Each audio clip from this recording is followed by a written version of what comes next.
Welcome to the Layman's Seminary. We're continuing Inductive Bible Study on Greek observation, and we're doing it from the Septuagint. Today we're going to be in Exodus chapter 25, 1 through 9. It's good that we're only dealing with 1 through 9. The Sunday school lesson deals with chapter 31 as well, but I'm just focusing on this section here because whenever you're studying Greek in the New Testament, you're going to be dealing with things at the paragraph level, and so this is more similar to that. Now, keep in mind this is Greek observation. In other words, we're noting things in the text as Josh progresses according to what he's learned. I'm holding him accountable to what he's already been taught in his class and just trying to reinforce that study. He's currently out teaching in the youth today. So we're going to be going into this, and like I said, we're going to be at this paragraph level. And once again, we're in the Septuagint, the Greek translation of the Old Testament, and it's not just a translation. There's more involved in it, and I've done a video on the Septuagint to kind of give a little bit of that background and stuff with that. But just please understand that this is for demonstrative purposes, observational purposes. We're not going into how the Greek is interpreting the Hebrew and all of that stuff at this point. This is because we have Old Testament passages, and yet Josh needs to strengthen himself, and other people that I'm working with need to strengthen themselves in the Greek area, and so we're using the Septuagint to bridge that gap. I already prayed before we began, and what I've done here is I kind of put together what I prepared. Basically, I'm a janitor at my church, and I'm in seminary as well, and so sometimes schedule gets pretty tight. And so this morning I put this together probably within about an hour, maybe two. I think it was about an hour actually. But so I'm going to kind of walk you through what I did, but I'm also going to put forward some of the more synthetic points because I'm also teaching synthetic Bible study in another video series. And so we're going to deal with that. That way anybody watching this video can get something out of it in the English and then come back into the Greek as well. And so if you're just interested about the Greek, I realize that there are people there that tuned in just for that purpose, then just skip till you see that. But I am going to start talking about it initially right here. Okay, so basically whenever you're dealing with verbs, you're dealing with mood, tense, voice, and aspect, or what's called action start. I can't say the German very well. But I'm just focusing on mood, tense, and voice right here. And so what I did was I did an observation of the moods. In my Logos Bible software, I'm just able to hit a visual filter, and it highlights all the verbs, their moods and stuff. I got one for mood, tense, voice, and things like that. It was just a way to speed up the process of what I can normally do on my own, but don't have the time to do in a particular situation like today. So what I saw from this is that you basically have primarily an imperatival force. Imperatival, like you see right here, imperative force. Now there's only two imperatives, two command moods used in this passage. But as I explained in a previous video, when you have a future indicative, a lot of times it can have this imperatival force. It's being used as if it is a command. You will or you shall, as the translations bring out. And so in addition to that, you have two subjunctive moods that occur. And so that's the mood of probability. And you have three participles. Okay, now tense observation. Once again, it's primarily imperatival future. So you see that you have the mood, but you have the future tense going here. 6 of them, if I counted right, are future. 4 of them are in aorist. There's 3 present tense, and 2 perfect tenses occur right here. And I've explained in previous videos about the nuances for those. Now for the voice, it's primarily active. We have 11 active voice going on here, 2 middle and 1 passive. And the adjectives are primarily attributive. They're describing the characteristics.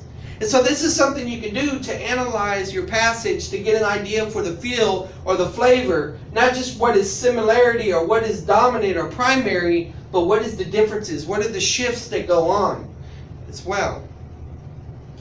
Okay, so this is where I'm going into the synthetic study a little bit, but I'm going to use a little bit more technical language because where in those videos I just used the term descriptive summary, here I'm going to use exegetical idea, because if you've been watching the series, we've talked about exegesis, we've talked about these terms like this. And basically, it's past-oriented, focusing on the original audience, the Bible world. It's an explanation of that time.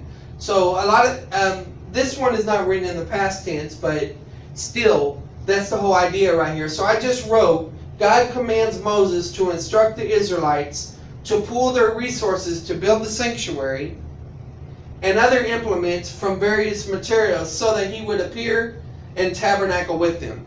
And so that is my summary based off of that analysis that I did. And like I said, I didn't go into the nuances of syntax and all those details, but I just got a general idea of what was going on there. From that, you move to your expositional idea. And this is interpretive or principle type summary. And we can go into, I've actually gone into in previous videos about drawing principles and how you do that. But basically this is timeless truth oriented. It's a bridge between the Bible world and the modern world. And then, so this is the explanation to any believer from any time, basically. And so this is an example of that. God has a pattern for which believers should offer their resources for achieving so that His presence is known among the community. Okay? So now we're moving to the homiletical idea. Homiletical related to sermon or preaching. It's what I previously called in those other series, applicational idea. And so this is focusing on our world. It's an explanation to our audience, to the people that we're talking to right now. So this is kind of just in general, but it just gives you an idea. God knows exactly how our church and our lives should be built. So we should invest our resources, time, talents, and treasure for the building up of His church and of ourselves so that people around us can know God is in their midst, reaching out to them through our church and personal ministry. And so whenever we do these series in the Layman's Seminary, we're basically teaching Christians how to study the Bible and share it with others. So in the share with others section, the main structure that we have is we have our introduction. So you could go into talking about what is a paradigm. Because you'll see in a minute that the word that where we get your word paradigm from is in the Greek here in this passage. So you could start talking about what is a paradigm, a worldview, a pattern, a lens for viewing things, different ways that people use it. And then you could explain the text. What is God's paradigm? What was God's pattern? What was God showing? What was God doing in the text? You would emphasize and you would explain that. And then you apply it. How should we live in light of this paradigm? In other words, if God's given a pattern, if God has prescribed to us how to live and how to do things, then what would that look like? And then, so you have introduction, explanation, application, and you have your illustration. You could talk about a blueprint here. And what's interesting about a blueprint is a blueprint does not have everything on it. It has the necessary stuff on it, and it's more than a concept.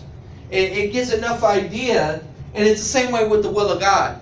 We know the general will of God from Scripture, but we don't always know all the details. And there's a lot of flexibility and liberty and personal dynamic involved there, because God it develops our own philosophy of ministry that way, our own approach of life and evangelism and discipleship based off of that. So there's that idea of blueprint you could go into. And the conclusion or the challenge that you could come up with is perhaps something like recognize God is building us and that we should build with Him and that we should and let Him build us up. So that's just a general idea there. Okay. So here we go. We're gonna start in the Greek, but let me tell you what I got going on here. I divided up the Greek according to the punctuation and according to the conjunctions and according to the prepositions in a lot of places. And it was very helpful that whenever I was in intermediate Hebrew class recently, the professor was talking about how in Hebrew you don't see these complex sentences that you see in Greek, all the subordination and stuff. Because in certain places of the Septuagint, this transfers over into the Greek. And so it's kind of easy to follow along. The verb is often at the beginning and things like that, as it kind of imitates in some places the Hebrew. So what I'm going to do is I'm going to read it in Greek. I'm going to talk about the stuff in the parentheses if needed. And then here's my translation. And then I'm also going to show you the LXX English Septuagint from Faith Life or Logos Bible Software and how they translate it. Okay? Like I said, the disclaimer once again that we're dealing with first year knowledge and we're just trying to work on what Josh has already learned and going from there. So, Kai elelesin kurios pros moisin.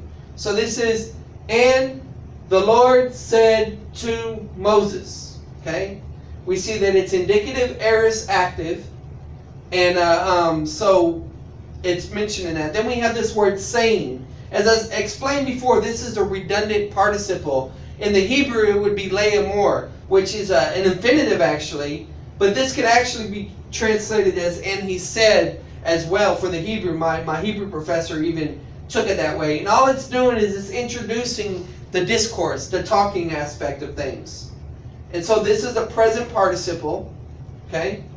So verse 1, here's my translation. And the Lord spoke to Moses saying, or he said, as I explained a second ago. Now the red is the LES, the LXX English Septuagint. And then the Lord spoke to Moses saying. Okay? Pretty similar there. Apon tois wias Israel. Okay? Apon is the imperative aorist active. When you have an aorist imperative, it's a summary action command, not with details. It's just a general aspect of things. And what it's saying is speak to the sons of Israel. And that's what I have in the blue. The LEX says speak to the children of Israel. Now, I usually use children, teknon, for the word children, and or teknia for children, and weos for sons. So they're using them interchangeably there, but no big deal there. Kai labete moi arpar kas para panton. Okay, once again we have another imperative, and this is the word to take up, to receive, and to bring in this sense. And once again, it's another aorist imperative. So I took it as in take, bring to me first fruits from all, and take up an offering of first fruits from each one. Okay, so you can see the difference there. I have first fruits from all, and take up an offering of first fruits. So they're clarifying that the first fruits is an offering from each one. The word for all in Hebrew and Greek can be all, each, or every, depending on the context and how it's used. And so this is the idea of kind of like a distributive idea. Each one. Okay? Then you have hoison, daxe, te, cardia. Alright, so right here you have a relative pronoun. This is usually what's in your then statement whenever you're reading Greek. You have your if then. So this is kind of like the idea of perhaps, and this is a subjunctive right here. And so the way I took this is perhaps he may imagine in the heart. And this is how they wrote it. Of those, that's the relative pronoun, who desire to do so in his heart. So they brought in the personal aspect of things in the translation going on there. Okay, Kai lame se ste tas ap arkas mu.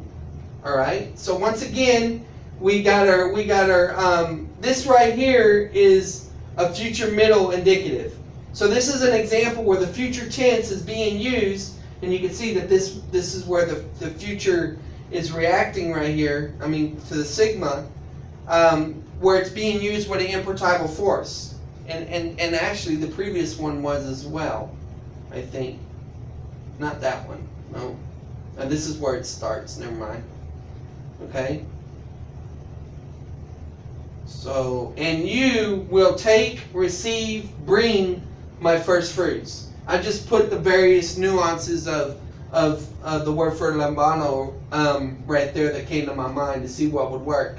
And so this is how the LES takes it. And thus receive my contribution offering of first fruits. So notice they didn't say, and thus you will take. They took it as thus receive. In other words, they made it like a command. So even though it's future tense, it's an impertible future, and they brought that out in the translation. Okay? Then you have kai ate estin, hey, aparke. Alright? So you have, and this is the first fruits, the offering there. And so this has, now this is the contribution offering, so it's going to go in detail about that particular offering. Ein length says that para tone, okay? So once again, there's your relative clause, which you will take, receive, or bring from all. Actually, that's from them. That's not from all. I don't know why I said all. It should be all of them, perhaps, but all. That you will receive from them. Right. I caught it that time. All right. And you see the colons right there. In English, that indicates a list. So this is what the offering is considered of. You have crucion, which is gold. Kai argurion, which is silver. Same thing as that. And then you have kai kakon, which is either copper or brass. Then you have kai huakinton, which, according to this is hyacinth. I think that's a flower or whatever. I can't say that right. But yeah, they have hyacinth colored cloth. And porphyron, and wow, that even sounds kind of purple. But it could mean purple fish dye. And so they wrote it as purple material. And konan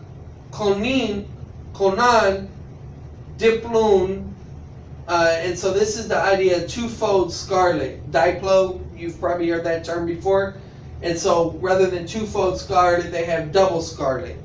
Kai buson, ke klo semenane. All right, there's your participle going on right there. It's a perfect because you have reduplication going on right there. This is a perfect middle participle, and it's passive. So this could be, you know, allow it to be taken for yourself. And I didn't break down how the participles were acting verbally, substantively, or adjectively at this point. So I took it as and fine flax linen having been twisted. And so they have fine linen spun.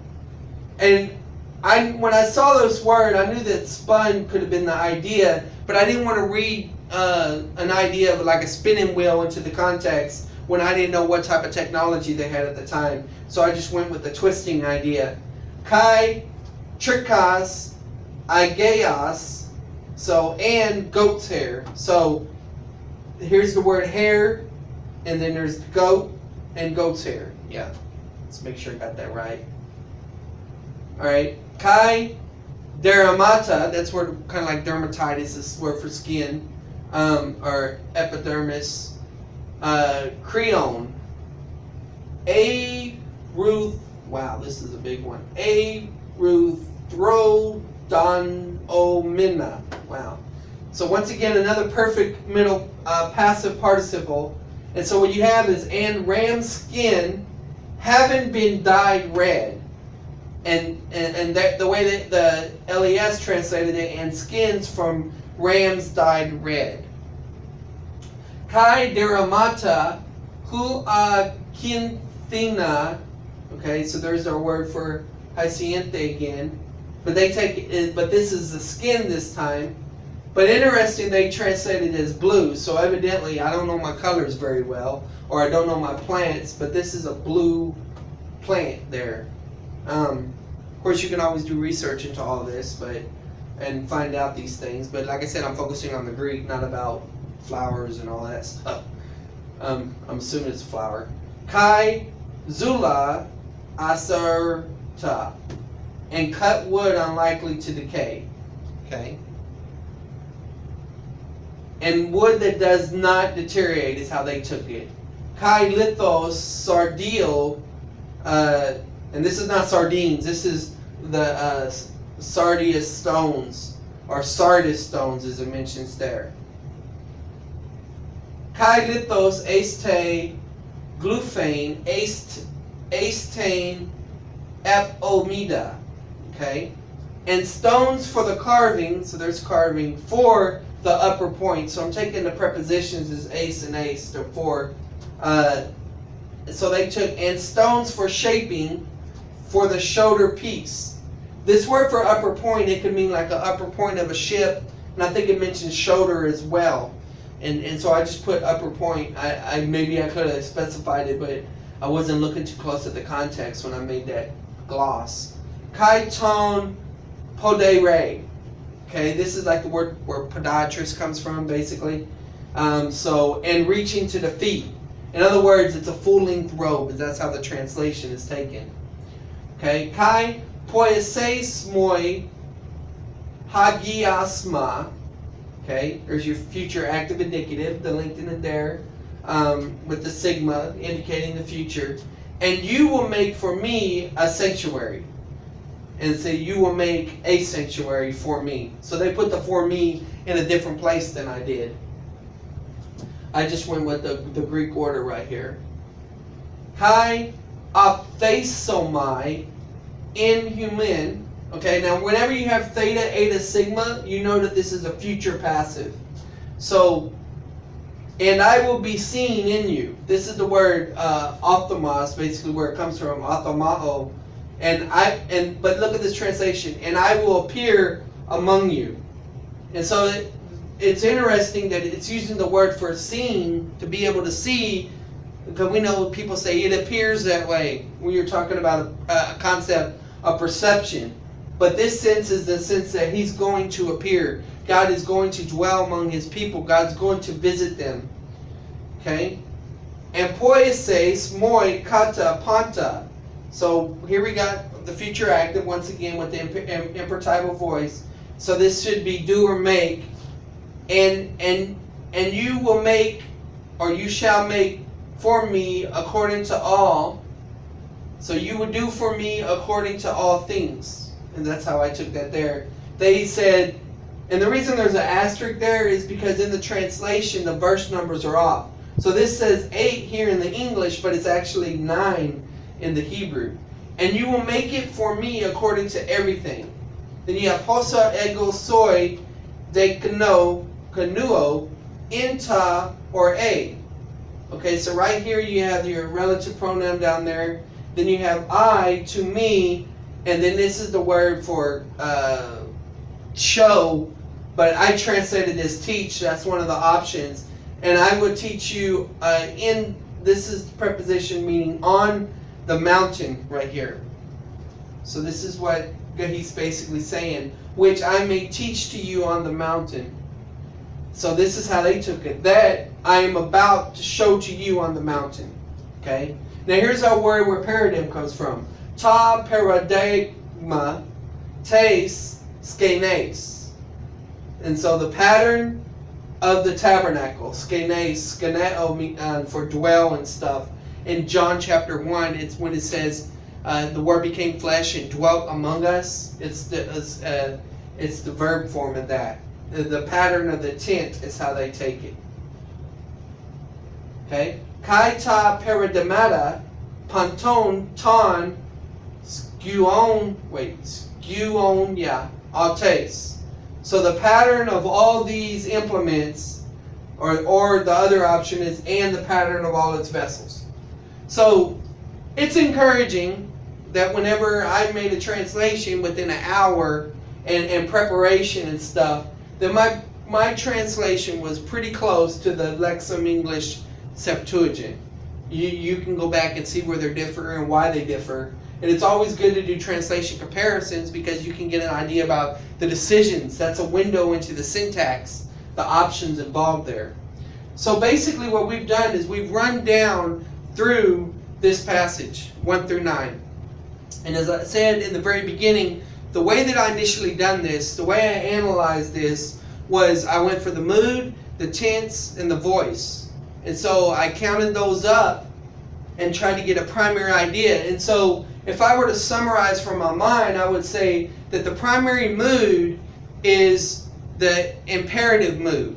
Even though it has, well, let me put it this way. It has imperatible force because of the tense, because that's what's being used most. So even though there's only two imperatives, the future tense is being used in a way with imperatible force, which we actually saw in the Ten Commandments last week when we were going through that. So that gives you an idea. And also the active voice. I mean, when you're telling somebody to do something, they need to be active. They need to be the ones actively involved. But there are times when the passive voice is used. There are times when the middle voice is used. And so those things should be taken into consideration. Let me check my time real quick. And because I may be able to bring up another thing that we did. Because the other passage that went with this was whenever the people were gifted by the Holy Spirit to build these vessels, to build these things. And in my intermediate Hebrew class, one of the cool things that we did was we had to do a comparison between First Chronicles and 2 Kings, I think it was, where it talked about the construction of the temple and also of Solomon's house and things like that. And how Kings and Chronicles differs. How Chronicles kind of pulls back and alludes to and uses some of the similar language from the Exodus story rather than from Kings, because the chronicler's trying to say that this is a new movement, this is a reform, this is a renewal that's going on in Israel, this is what we want it to be according to this spirit, rather than according to the negativity, if you will, of the 2 Kings, of the book of Kings in that. Now I may have that on my computer, so I have plenty of time right now, so let me go look at that. And I guess that's the benefit of starting out with, synthesis and application first. Okay, so I apologize for the little bit of dead air, but if I can get this pulled up, I think it would be worth it. I could sign in to my seminary and find it there as well.